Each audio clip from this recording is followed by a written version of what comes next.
నమస్తే. Welcome to our channel. నేను ప్రియాంకారావు. మన ట్రంప్ మనందరికీ తెలుసు, అమెరికా అధ్యక్షుడు. ఈయన ఒక సంచలనాత్మక నిర్ణయం తీసుకున్నారు. అదేంటి అంటే ఆ దేశానికి చెందిన పాస్పోర్ట్ల మీద ఆయన ఫోటో వేయించుకోవడానికి అంగీకారం తెలిపారంట. మరి సడన్ గా ఈ చేంజ్ దేనికి వచ్చినట్టు? ఎందుకంటే మనం ఏపీలో మాత్రమే చూసాం జగన్మోహన్ రెడ్డి గారిని. ఇప్పుడు ట్రంప్ కూడా ఇదే బాటలో నడుస్తున్నారంటే అందరూ ఆశ్చర్యపోతున్నారు. దీని గురించి చర్చించుకుందాం. మనతో పాటు జనసేన పార్టీ రాష్ట్ర అధికార ప్రతినిధి కూసుంపూడి శ్రీనివాస్ గారు ఉన్నారు. ఆయనతో మాట్లాడదాం. నమస్కారం సార్. నమస్తే అమ్మా. అంటే ట్రంప్ ఈ డెసిషన్ ఎందుకు తీసుకున్నాడు సార్? చాలా కొత్తగా వింతగా ఉంది. పాస్పోర్ట్ల మీద ఆయన ఫోటో ఏంటి?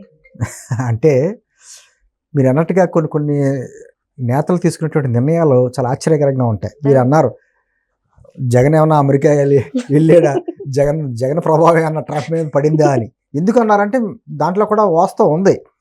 జగన్మోహన్ రెడ్డి గారి గవర్నమెంట్లో కూడా గతంలో అధికారికంగా అధికార భవనాలకే వాళ్ళ పార్టీ రంగులు వేసుకోవడం, తర్వాత పట్టదారు పాస్ పుస్తకాల్లో అతని ఫోటో వేయించుకోవడం, లేకపోతే ఈ పొలాల వాటి మధ్యలో రాళ్ల మీద కూడా అతని ఫోటోలు వేయించుకోవడం, ఈ పిచ్చి ఉంది. సరే ఈ పిచ్చి ఇతనికైనా ఇంకెవరికన్నా ఉందా, ప్రపంచంలో ఉందనుకుంటే ఇంకొక అతను దొరికాడు మనకి, ట్రంప్. పబ్లిసిటీ అంటే యాక్చువల్గా ఏమవుతుందమ్మా, జూలైలో జూలై నాటికి 250 సంవత్సరాలు అవుతుంది అమెరికా కాన్స్టిట్యూషన్ పుట్టి, అమెరికా రాజ్యాంగం బట్టి. దానికి ప్రతిగా ఏం చేస్తున్నారంటే వాళ్ళ విదేశాంగ శాఖ వాళ్ళ అమెరికాకి సంబంధించినటువంటి పాస్పోర్టుల్లో ట్రంప్ గారి ఫోటో కింద సంతకం, బంగారు సంతకంతో అతని సంతకం ఉండేలాగా ముద్రించి పంచిపెట్టాలని చెప్పేసి ఒక నిర్ణయం తీసుకుందట.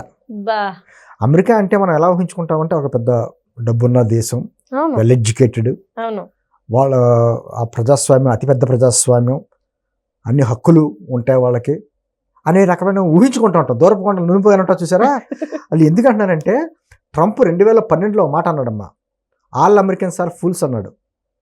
అటువంటి ఆల్ అమెరికన్స్ ఆర్ ఫూల్స్ అన్న వ్యక్తిని 2 సార్లు అధ్యక్షుడిని చేసుకున్నారు అమెరికా ప్రజలు.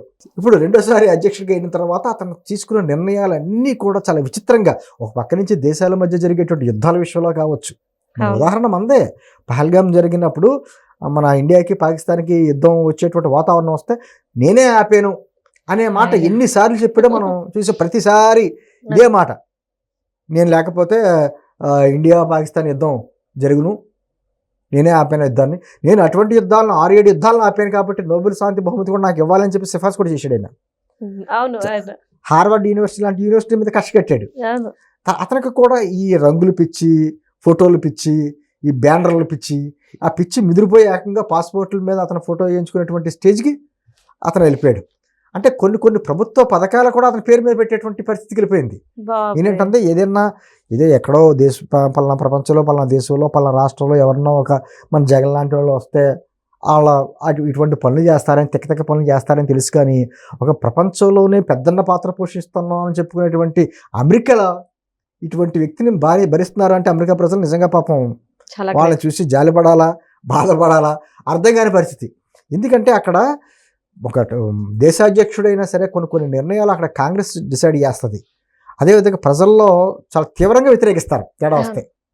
మరి ఇటువంటి నిర్ణయాలన్నీ తీసుకుంటుంటే మరి ఎలా భరిస్తున్నారో అర్థం కాని పరిస్థితి. ప్రభుత్వ పథకాలకి ఒకతన పేరు పెట్టడం ఏంటి అంటే, ఈ పాస్పోర్ట్స్ ఇతను ఉన్న కాలమే ఉండవు కదా, ఇతని తర్వాత కూడా ఉంటాయి కదా. మరి తర్వాత కాలంలో ఉండే పాస్పోర్ట్లకి ఇతని ఫోటో ఏంటి? ఆ దేశ రాజముద్ర ఉంటుందా, లేకపోతే దేశ అధ్యక్షుడి ఫోటో ఉంటుందా? అంటే శాశ్వతంగా తన మార్కు ఉండిపోవాలని కొంతమంది ఎవరైతే చేస్తారో మొనార్కిజం అంటారు, అటువంటి వ్యక్తుల్లో ఇతను ప్రథముడు.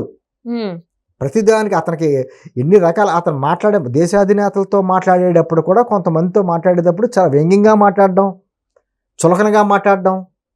కెండాన్ని కూడా ఏమని ఇవ్వడండి, కెండాన్ని కూడా తీసుకొచ్చేసి అమెరికాలో కలిపేసుకుంటాను అన్నాడు ఆయన. అతను మాట్లాడే విధానాలు ఇప్పుడు చూడండి, ఇరాన్ జరిగేటువంటి యుద్ధంలో ఎన్ని రకాలుగా 24 గంటల టైం ఇస్తున్నాను, 48 గంటల టైం ఇస్తున్నాను అని హార్మోజ్ జలసంధికి సంబంధించి గేట్లు ఎత్తుతూ, మామూలుగా ఎలా ఉందంటే మనకి పల్లెటూరులోని రైల్వే గేట్లు ఎత్తుతారు దించుతారు చూసారా, అలా తయారైపోయింది హార్మోజ్ జలసంధి. కారణం ఇటువంటి వాళ్ళు తీసుకునే నిర్ణయాలు. అంటే ఎవరు సార్వభౌమత్వమే దాడి చేస్తాం అనేటువంటి భావన. ప్రపంచంలో మేమే పెద్దన్నలో, మేము ఏది చెప్తే అది చెయ్యాలి ప్రపంచ దేశాలు, లేకపోతే ఎన్నో రకాలుగా హింసిస్తాం. అతను తీసుకున్నటువంటి టారిఫ్లు కావడం చూడొచ్చు, ప్రపంచ దేశాల మీద టారిఫ్లు. అతని కోపం వస్తే ఎందుకంటే నేను టారిఫ్లు విధిస్తున్నాను, 50% పెంచేస్తున్నాను అంటాడు. అతనికి అనుకూలంగా ఉంటే టారిఫ్లు తగ్గిస్తాను అంటాడు. అంటే ఒక సరైన విదేశాంగ విధానం కానీ సుహృద్భావ వాతావరణంలో మిగతా దేశాలన్నీ కలుపుకుని ఉందా అనేటువంటి విధానం కానీ అతని దగ్గర లేవు. గతంలో అమెరికన్ ప్రెసిడెంట్లు చేసిన వాళ్ళు చాలా హుందాగా ఉండేవారు.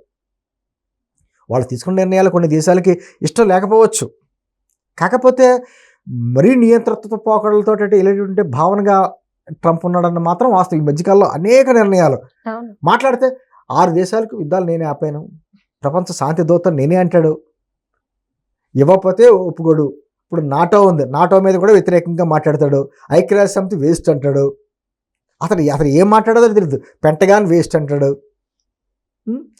లేకపోతే నేను తీసుకున్న నిర్ణయమే ఫైనల్ అంటాడు, నేను అమెరికా ఫస్ట్ అని నినాదంతో నేను ముందుకెళ్తున్నాను తప్ప వేరే విధంగా కాదంటాడు. ఖచ్చితంగా ఏ దేశ నేతలు కూడా ఆ దేశం ఫస్ట్ అనుకుంటారు, ఇతను కొత్తగా అనుకోవట్లా. ఇప్పుడు మోదీ గారు అన్నారు ఇండియా ఫస్ట్ అని అనుకుంటాడు ఆయన, అవును అదే. కానీ అమెరికా ఫస్ట్ అనే నినాదంతో అమెరికన్ ప్రజలనే ప్రపంచ దేశాలకి మధ్య ఉన్నటువంటి గ్యాప్ ఎక్కువ పెంచుతున్నాడు ఇతను తీసుకున్న నిర్ణయాల వల్ల.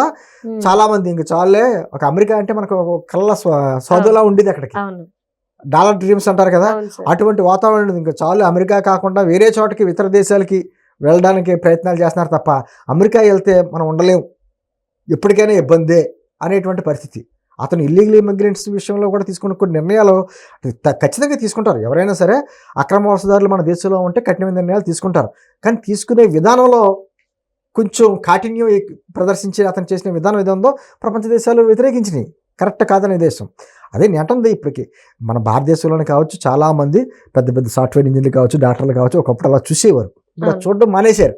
అమెరికా వెళ్ళినా మనకు ఉపయోగం లేదనేటువంటి భావనలో వచ్చేసరి ఇతర దేశాల వైపు చూడడం, లేకపోతే మన దేశంలోనే ఇక్కడే ఉండి ఇక్కడే మనం ఎదగడానికి ప్రయత్నం చేయడం లాంటి కార్యక్రమాలు చేసుకుంటారు తప్ప అమెరికా అనేటప్పటికీ ఆ కళ చెదిరిపోయింది. ఆ చెదిరిపోవడానికి కారణం ఏంటంటే ట్రంప్ తీసుకున్న నిర్ణయాలు. ఇప్పటికీ అతను ఏదో ఫోటోలు పిచ్చో, రంగులు పిచ్చో, లేకపోతే పథకాలకి తన పేరు ఉండాలనే పిచ్చో, లేకపోతే తనకి ప్రపంచానికి సంబంధించినటువంటి పెద్ద పెద్ద బహుమతులు, అవార్డ్స్ అన్నీ తనకే రావాలనే ఉద్దేశంతో మాట్లాడడం, ఏదో పిచ్చ రోజు వచ్చి ఏదో పిచ్చ స్టేట్మెంట్ ఇస్తాడు అతను. అతని హావభావాలు, అతని విధానాలు కూడా అమెరికా లాంటి దేశానికి అధ్యక్షుడిగా ఉన్నాను కదా, ఒక హుందాగా ఉండాలనేటువంటి విధానం కూడా ఉండదు అతనికి, పిచ్చి చేస్తూ ఉంటాడు. కానీ తప్పని పరిస్థితి ప్రపంచ దేశాలకి, ఎందుకంటే అమెరికాకు ఉన్నటువంటి సైనిక శక్తి కావచ్చు, లేదా అతనికి అక్కడ ఉన్నటువంటి ఎకానమీ కావచ్చు, అందరూ కూడా పెద్ద మాట్లాడరు, సరే సైలెంట్గా కూర్చుంటారు. కానీ ఇటువంటి వ్యక్తులు ఎవరైతే, నేను అంటుంది ట్రంపా లేకపోతే జగనా లేకపోతే కాదు, మనకి ప్రజలు ఇచ్చినటువంటి కాంట్రాక్ట్ ఏదో కొన్ని సంవత్సరాలు ఇస్తారు తప్ప మనం శాశ్వతం కాదు.